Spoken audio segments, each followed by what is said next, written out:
So what is your nationality? So for example, let's write a sentence, I am Kenyan.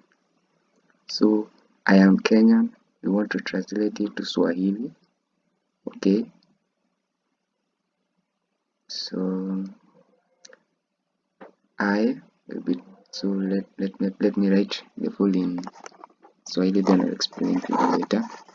So mimi ni Mkenya. Okay,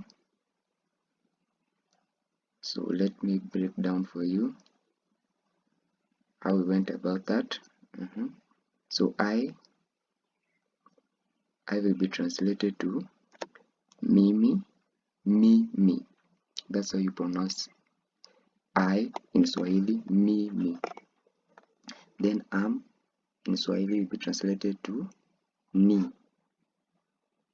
So you see, so mimi, ni. Am will be ni. And then the last part, Kenyan in Swahili, that's translated to Mkenya. So when you combine it, will be mimi ni Mkenya. Mimi ni Mkenya.